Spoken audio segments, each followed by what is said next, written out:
Hello everyone. तो आज हम लोग जानेंगे अपने संविधान के द्वारा जो हमें मौलिक अधिकार दिए हुए हैं, यानी कि आज हम लोग पढ़ने वाले हैं फंडामेंटल राइट्स के बारे में। सबसे पहले अगर मैं बताऊं तो फंडामेंटल राइट्स हमारे इंडियन कॉन्स्टिट्यूशन में part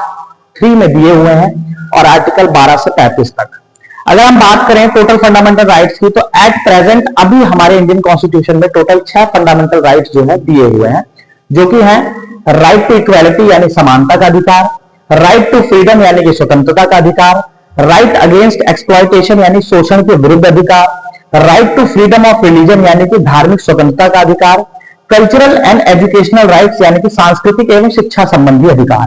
right to constitutional remedies यानी कि संवैधानिक उपचारों का अधिकार। अगर हम बात करें संविधान में दिए गए मौलिक अधिकारों की, तो हर एक मौलिक अधिकार अपने आप में बहुत ही स्पेसिफिक तरीके से अपने आप को एक्सप्लेन करता है। जैसे आप समझेंगे कि राइट टू इक्वालिटी क्या है, तो राइट टू इक्वालिटी जो है बताता है कि किस तरीके से हर व्यक्ति कानून के समक्ष समान है, किसी भी व्यक्ति के साथ धर्म, जाति, लिंग, जन्म स्थान या फिर उसके मूल वंश के आधार पर भेदभाव नहीं की जाएगी। इसी के तहत एक आर्टिकल आता है आर्टिकल 17, जो कि अनटचेबिलिटी की बात करता है, यानी कि छुआछूत की बात करता है, उसका विरोध करने की बात करता है।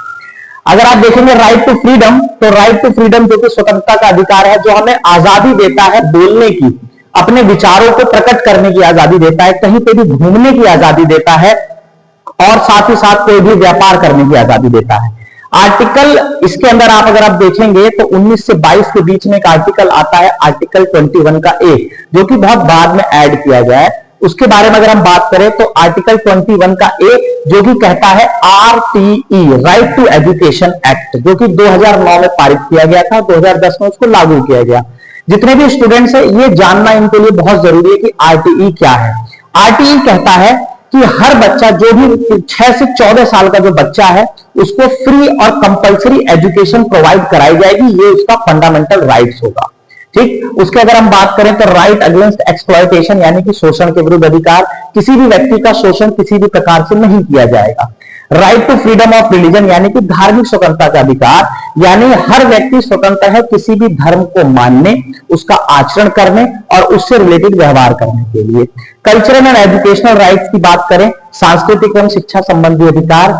ये अधिकार 2 अधिकार हैं जिसमें आर्टिकल 29 और 30 आता है। इसके तहत ज्यादातर बात की जाती है माइनॉरिटी की, यानी अल्पसंख्यकों के लिए अधिकार दिए गए हैं ताकि वह अपने कल्चर, अपनी संस्कृति का जो भी जिस तरीके से भी जो है अपने अधिकारों को जो है रक्षा कर सकें। अगर हम बात करें तो राइट टू कॉन्स्टिट्यूशनल रेमेडीज यानी कि संवैधानिक उपचारों का अधिकार, ये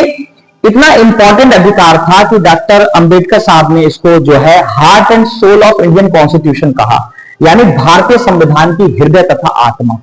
हम जानते हैं कि अधिकार की जब भी बात आएगी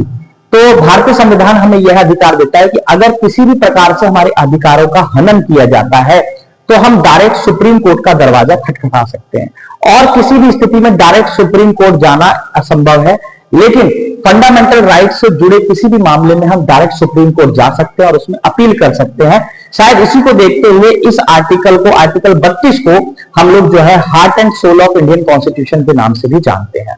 और अगर आप इसमें देखेंगे तो कुछ बहुत सारे आर्टिकल्स हैं जो कि अलग अलग तरीके से सेपरेट तरीके से बताए गए हैं। अगर हम बात करें स्पेसिफिकली राइट टू फ्रीडम की, जैसा कि मैंने बताया कि इसके अंदर हमारा राइट टू लाइफ भी आता है, जीवन जीने का अधिकार आता है। और बच्चों को जानना ये बहुत जरूरी है कि एक अधिकार हमारा यह भी है राइट टू एजुकेशन, यानी अगर आप पढ़ना चाहते हैं तो आपको उससे ले भी रोक नहीं सकता है कोई, और गवर्नमेंट भी इसकी पूरी व्यवस्था करती है। 6 से 14 साल के बच्चों को फ्री और कंपलसरी एजुकेशन देने की बात करती है। हालांकि इसमें न्यू एजुकेशन पॉलिसीज में कुछ अपडेट किए गए हैं, उस पर हम लोग चर्चा करेंगे आगे, लेकिन मैं उम्मीद करता हूं कि इतनी बातें आपको समझ में आई होंगी। तो आइंदा आप याद रखिए